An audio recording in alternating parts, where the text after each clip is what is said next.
नमस्कार, आप लोग देख रहे हैं सारसाना और मैं हूं आपके साथ संदीप मिश्रा। देश की राजनीति से इस वक्त की बड़ी खबर सामने आई है। इलेक्शन कमीशन ऑफ इंडिया यानी कि चुनाव आयोग ने 5 राज्यों और एक केंद्र शासित प्रदेश में होने वाले विधानसभा चुनावों की तारीखों का ऐलान कर दिया है। जी आपको बता दें, इन चुनावों में पश्चिम बंगाल, असम, केरला, तमिलनाडु और केंद्र शासित प्रदेश पुडुचेरी भी शामिल है। चुनावी कार्यक्रम की घोषणा करते हुए मुख्य चुनाव आयुक्त ज्ञानेश कुमार ने बताया कि इन राज्यों में कुल मिलाकर लगभग 17 करोड़ 40 लाख से भी अधिक मतदाता अपने मताधिकार का इस्तेमाल करेंगे।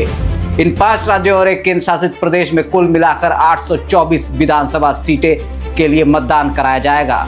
मतदान का पूरा कार्यक्रम आपको बताते हैं। चुनाव आयोग के कार्यक्रम के अनुसार सबसे बड़ा चुनाव पश्चिम बंगाल में होगा, जहां कुल 294 विधानसभा सीटें हैं। यहां मतदान 2 चरणों में कराया जाएगा। पहला चरण 23 अप्रैल को और दूसरा चरण 29 अप्रैल को होगा। वहीं असम, केरल और पुडुचेरी में मतदान एक ही चरण में 9 अप्रैल को कराया जाएगा। तमिलनाडु की 234 विधानसभा सीटों पर मतदान 23 अप्रैल को एक चरण में होगा। इन सभी राज्यों और केंद्र शासित प्रदेश में डाले गए वोटों की मतगणना 4 मई को एक साथ की जाएगी। मतदाता सूची और चुनावी तैयारियों। चुनाव आयोग के अनुसार इन राज्यों में मतदाता सूची के विशेष पुनरीक्षण की प्रक्रिया पहले ही पूरी की जा चुकी है। सभी राज्यों में फाइनल वोटर लिस्ट प्रकाशित कर दी गई है ताकि चुनाव प्रक्रिया पारदर्शी और व्यवस्थित तरीके से कराया जा सके। चुनाव आयोग ने यह भी स्पष्ट किया कि चुनाव की घोषणा के साथ ही इन राज्यों में मॉडल कोड ऑफ कंडक्ट यानी कि आचार संहिता लागू हो गई है। आयोग ने संविधान के आर्टिकल 324 और representation of the people act 1951 के तहत मिली शक्तियों का इस्तेमाल करते हुए विभिन्न राज्यों में केंद्रीय पर्यवेक्षक की नियुक्ति की है ताकि चुनावी प्रक्रिया की निगरानी की जा सके और मतदान स्वतंत्र और निष्पक्ष तरीके से कराया जा सके। मतदाताओं की प्रोफाइल की अगर बात करें तो चुनाव आयोग के आंकड़ों के अनुसार इन राज्यों में मतदाताओं की प्रोफाइल भी काफी दिलचस्प है।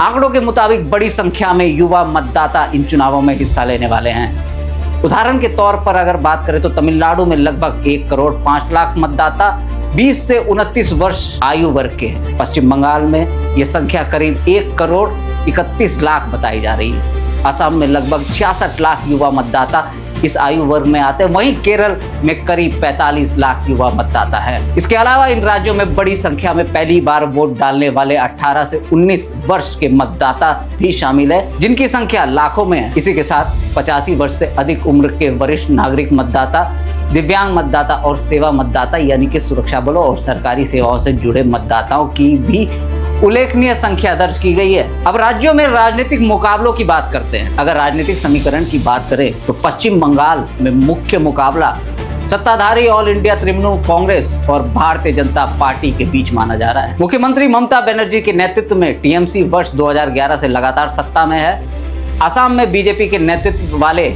एनडीए गठबंधन और इंडियन नेशनल कांग्रेस सहित विपक्षी दलों के बीच मुकाबला देखने को मिल सकता है। केरल में परंपरागत रूप से मुकाबला लेफ्ट डेमोक्रेटिक फ्रंट और यूनाइटेड डेमोक्रेटिक फ्रंट के बीच होता रहा है, जबकि बीजेपी भी राज्य में अपनी राजनीतिक मौजूदगी बढ़ाने की कोशिश कर रही है। तमिलनाडु में विभिन्न राजनीतिक दल और गठबंधन अपने उम्मीदवारों और सीट शेयरिंग को अंतिम रूप देने में जुटे हुए हैं। तो वहीं पुडुचेरी की 30 विधानसभा सीटों पर भी चुनाव होंगे, जहां क्षेत्रीय और राष्ट्रीय दलों के बीच दिलचस्प मुकाबला देखने को मिल सकता है। आखिर क्यों है ये चुनाव अहम? राजनीतिक विश्लेषकों की अगर माने तो इन 5 राज्यों में होने वाले विधानसभा चुनाव न केवल इन राज्यों की सत्ता तय करेंगे, बल्कि इनके नतीजे का असर आने वाले समय में राष्ट्रीय राजनीति के समीकरणों पर भी देखने को मिल सकता है। यही वजह है कि सभी प्रमुख राजनीतिक दलों ने अपनी चुनावी तैयारियां तेज कर दी है और आने वाले दिनों में इन राज्यों में चुनाव प्रचार और राजनीतिक गतिविधि और तेज होने की संभावना है। तो देखना काफी अहम रहेगा। अब कुछ 5 बड़ी बातों पर गौर करते हैं। अब आखिर में इस पूरे चुनाव कार्यक्रम से जुड़ी 5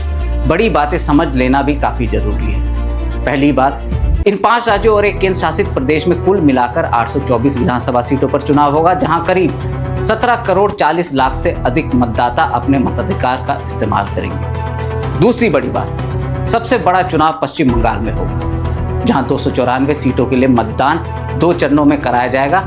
वहीं तमिलनाडु में 234 सीटें, केरल में 140 सीटें, असम में 126 सीटें और पुडुचेरी में 30 सीटों पर मतदान हो। तीसरी बड़ी बात कर लेते हैं, इन चुनावों में युवा मतदाता बड़ी भूमिका निभा सकते हैं। आंकड़ों के अनुसार तमिलनाडु और पश्चिम बंगाल में ही 1 करोड़ से ज्यादा युवा मतदाता 20 से 29 वर्ष आयु वर्ग के हैं।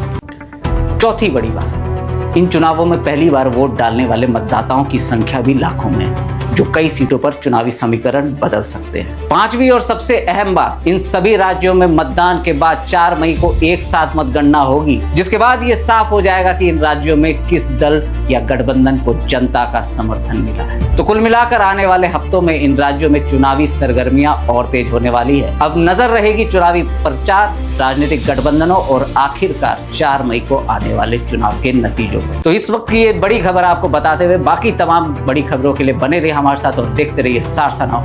नमस्कार।